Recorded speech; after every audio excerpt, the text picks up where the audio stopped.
क्या आप IIT JEE medical 11th या 12th की प्रिपरेशन कर रहे हैं और आपको एक बेस्ट कोचिंग इंस्टीट्यूट की तलाश है? तो अब आपके साथ होगा चंद्रयान, जहां है NITN फैकल्टीज, साथ ही up to 100% scholarship. Chandrayaan, Lankeshwar complex, Akashvani Chowk, Adityapur. Admissions open. Hello everyone, welcome to the YouTube channel of Chandrayaan.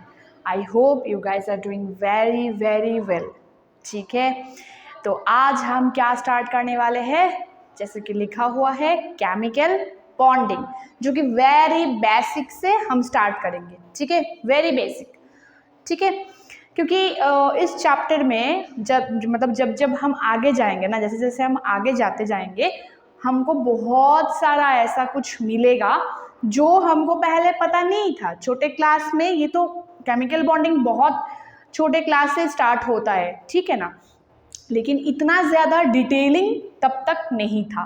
तो अभी हम क्लास 11 में हैं और अभी हमको पूरा डिटेल्स में समझना है कि केमिकल बॉन्डिंग चीज़ क्या होता है। ठीक है, तो हम वेरी बेसिक से स्टार्ट करेंगे। तो चलो शुरू करते हैं।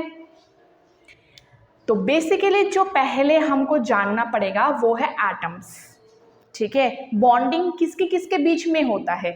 एटम्स के बीच में, मॉलिक्यूल्स के बीच में, फिर ना जाके कुछ ना कुछ बनेगा ना। तो एटम्स क्या बेसिकली होता है? सबसे स्मॉलेस्ट यूनिट। ठीक है, एटम्स क्या होता है? सबसे स्मॉलेस्ट यूनिट। फाइन, तो उस सबसे स्मॉलेस्ट यूनिट किन्होंने बताया था? डाल्टन जी ने। और डाल्टन ने एक बात भी बोली थी जो कि क्या हुआ है, वो बात की वजह से उनका थ्योरी जो है वो डिस्कार्ड हो गया था। वो हम छोटे क्लास में पढ़े थे। तो कौन सा वो बात है? Atoms are indivisible. क्या बात था? Atoms are indivisible. लिखती हूं मैं। ठीक है, क्या था वो बात? वो बात हमारा था, ये जो एटम्स है वो क्या है? इनडिविजिबल। इसका मतलब क्या है कि इसको आप नॉट ब्रेक, मतलब आप ब्रेक नहीं कर सकते हो एटम्स को। ठीक है, वो सबसे स्मॉलेस्ट यूनिट है, सो उसको हम ब्रेक नहीं कर सकते। ठीक है, इनडिविजिबल है, डिवाइड नहीं कर सकते। ठीक है ना, लेकिन वो किन्होंने बताया था ये बात? डाल्टन ने।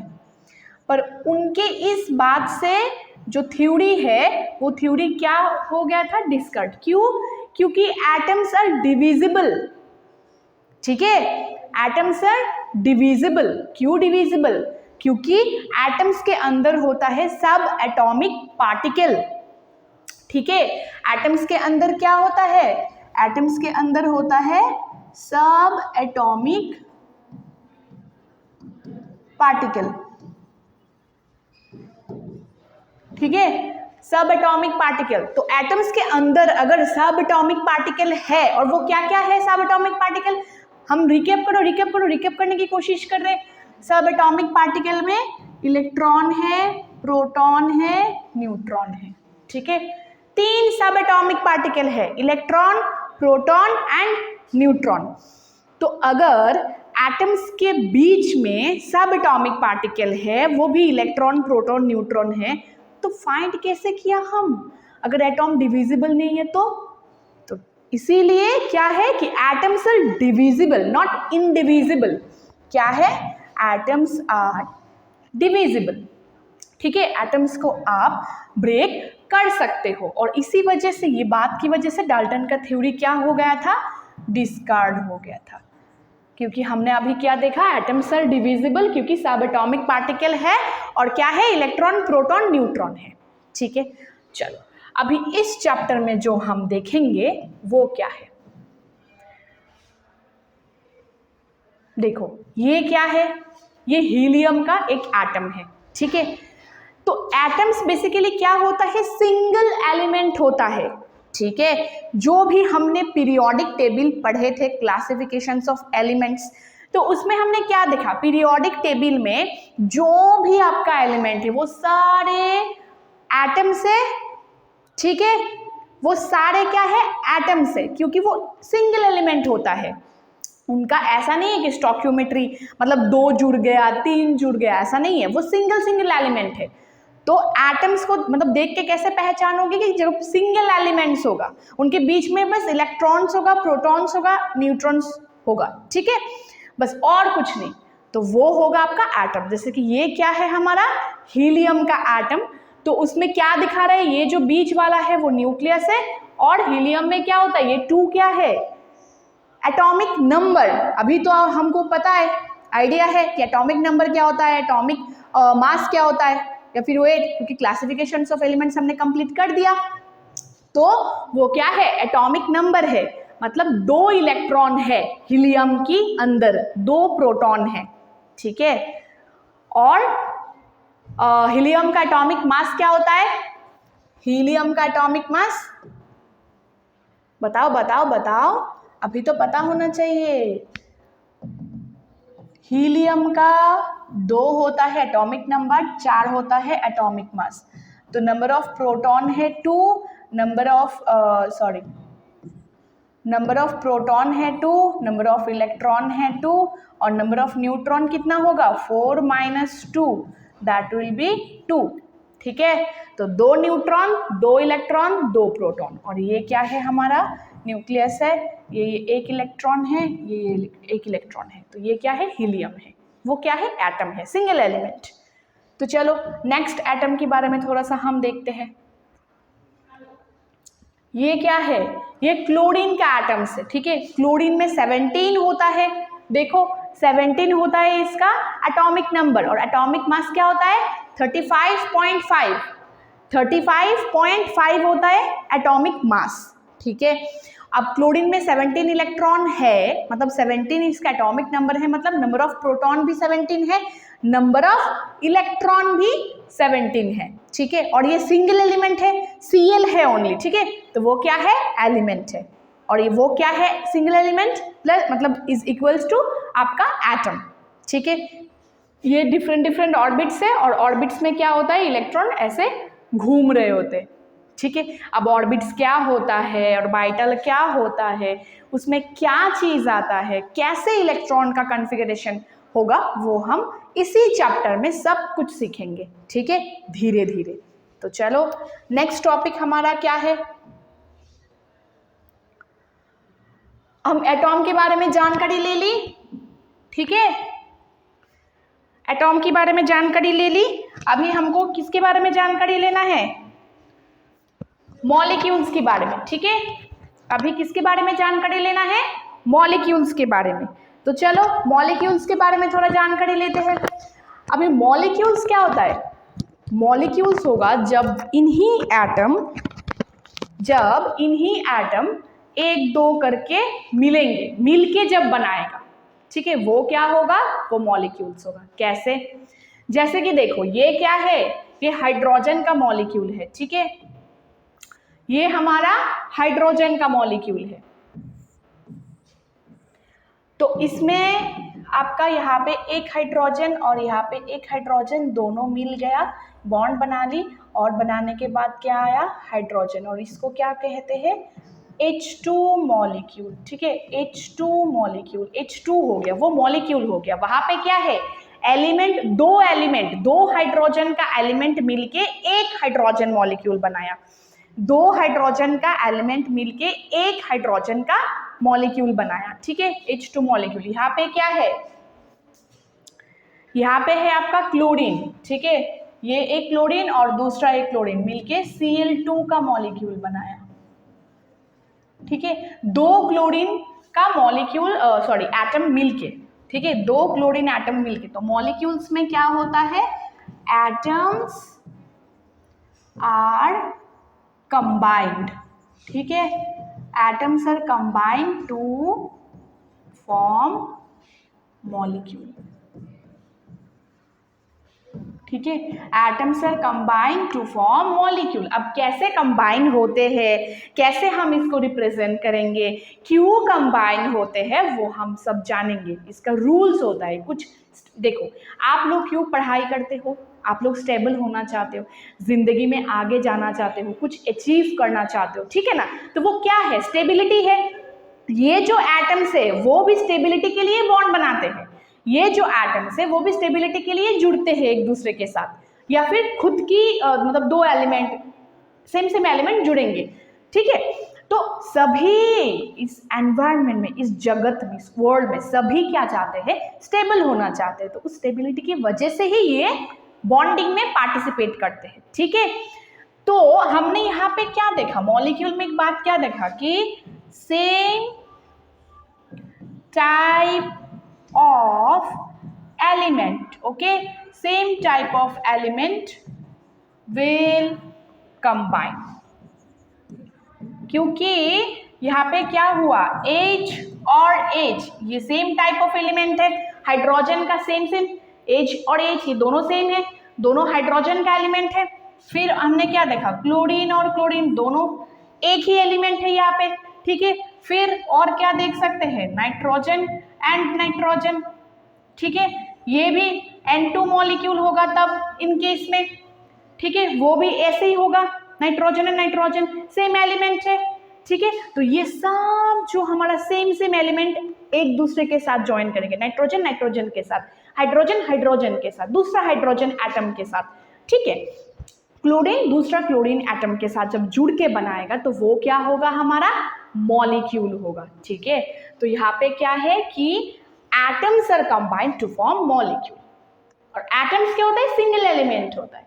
क्लियर है बात पूरा एकदम, ठीक है। चलो अभी हम और एक टॉपिक देखेंगे, वो टॉपिक क्या है, कंपाउंड।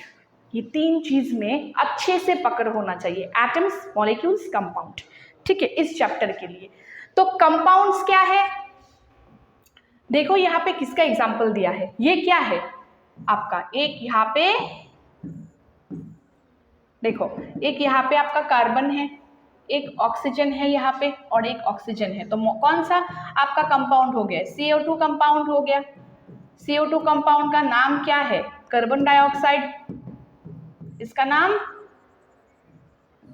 कार्बन डाइऑक्साइड, ठीक है। ये क्या हो गया, ये एक कंपाउंड हो गया।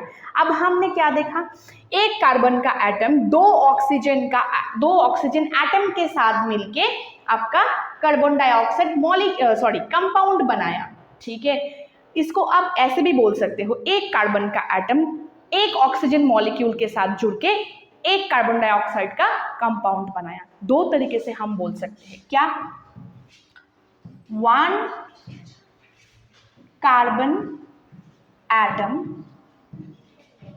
combine with two oxygen atom to form carbon dioxide compound। Fine, ये एक तरीके का बोलना हो गया, ठीक है। दूसरा क्या है, one carbon atom combine with one oxygen molecule to form CO2 compound, ठीक है। तो इसके बीच में मतलब डिफरेंस क्या है, डिफरेंस है यहाँ पे क्या है, कार्बन एक एटम है, इस साइड है ऑक्सीजन, इस साइड है ऑक्सीजन, ठीक है। मतलब हम ना इसको ऐसे डिनोट करेंगे तो गलती हो जाएगा। क्यों गलती होगा, क्योंकि हम जानेंगे ना बाद में क्यों गलती होगा, ठीक है। रुको,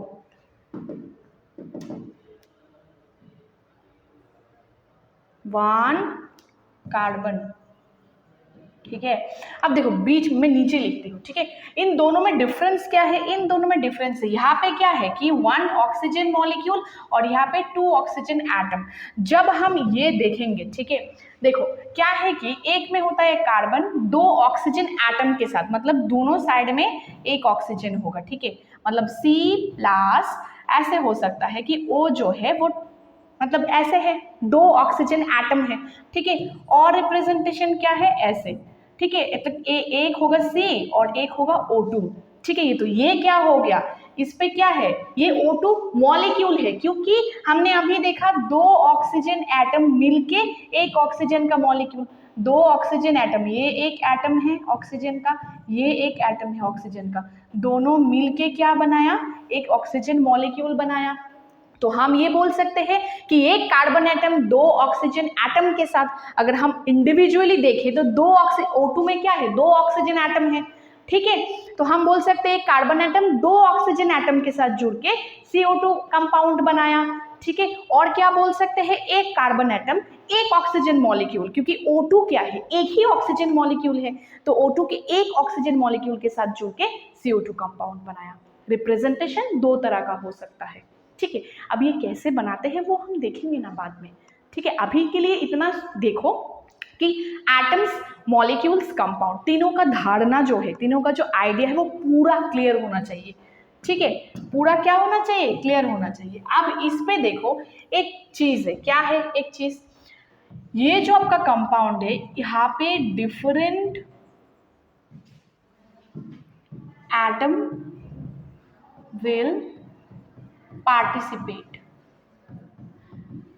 ठीक है, डिफरेंट एटम विल पार्टिसिपेट। क्यों, क्योंकि एक आपका कार्बन का एटम है, एक आपका ऑक्सीजन का, मतलब 2 आपका ऑक्सीजन का एटम है, तो carbon and oxygen different different element है, डिफरेंट डिफरेंट एटम है, तो यहाँ पे डिफरेंट एटम विल पार्टिसिपेट। पर हमारा जो मॉलिक्यूल था H2, O2, N2, वहां पे क्या हो रहा था, same type of element will participate.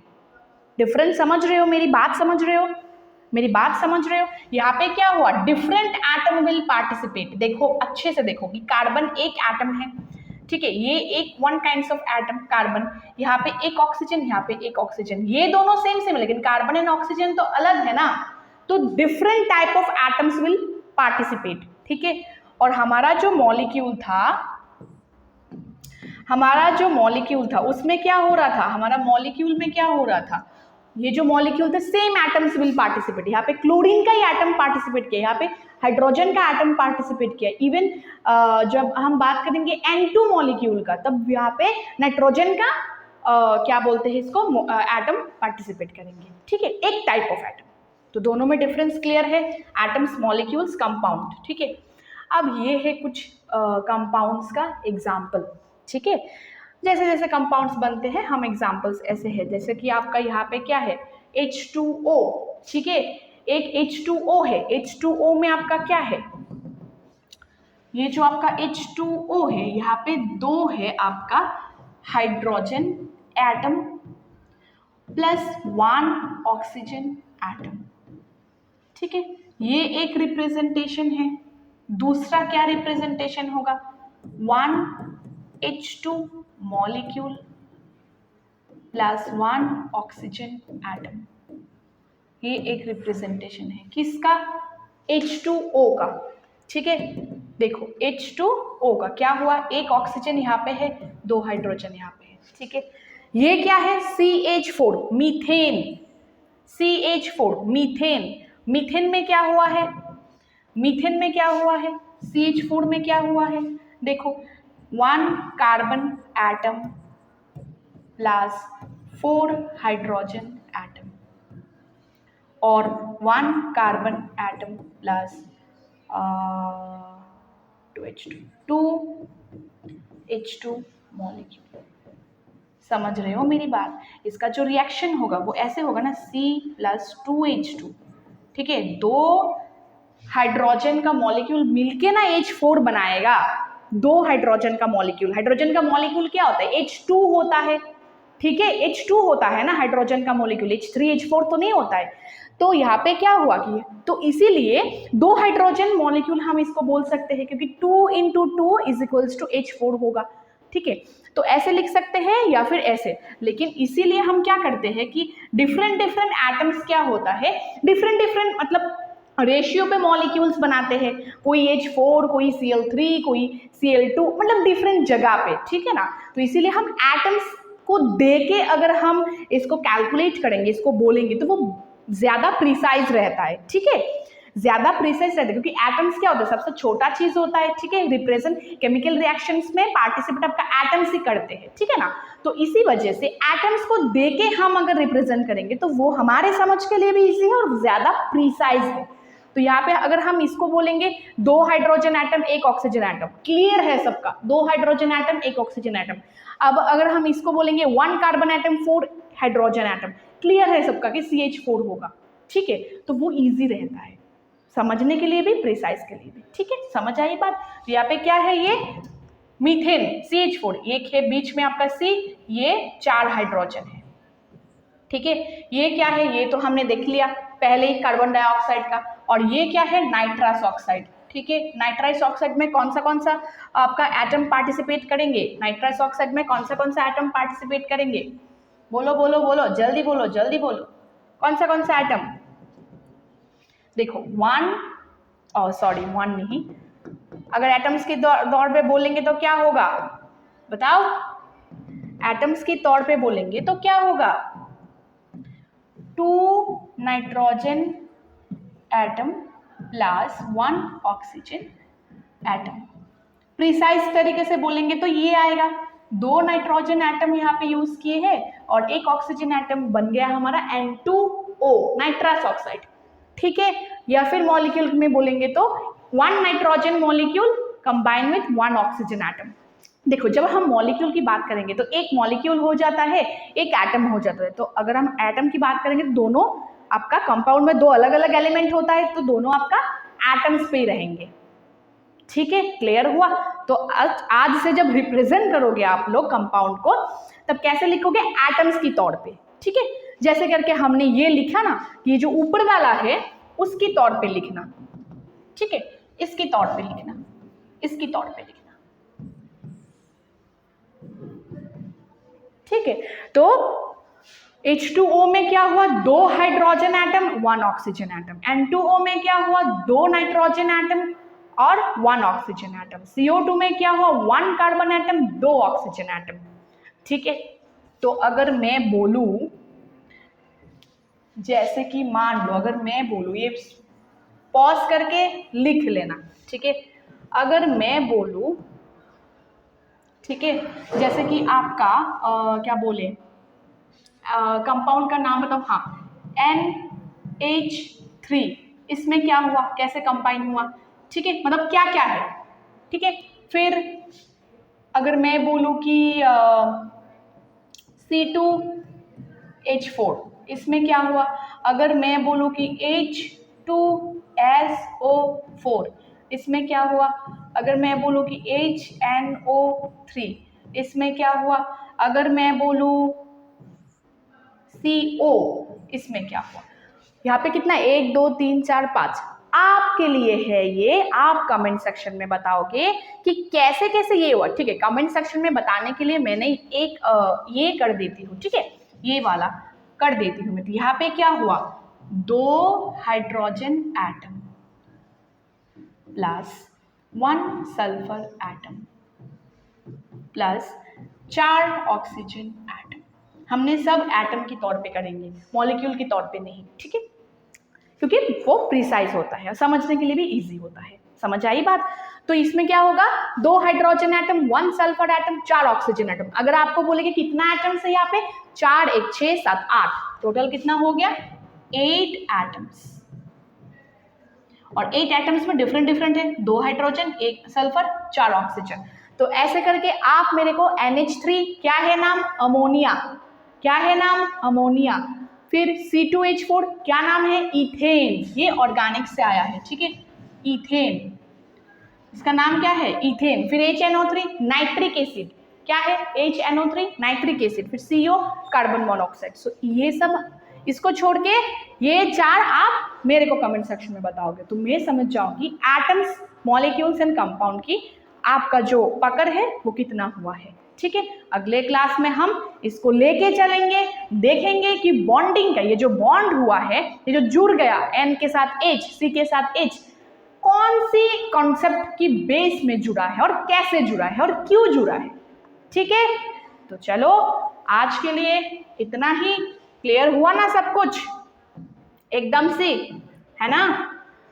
तो अगले क्लास में हम क्या देखेंगे कि कैसे कैसे ये हुआ है, ठीक है, और क्यों ये हुआ है।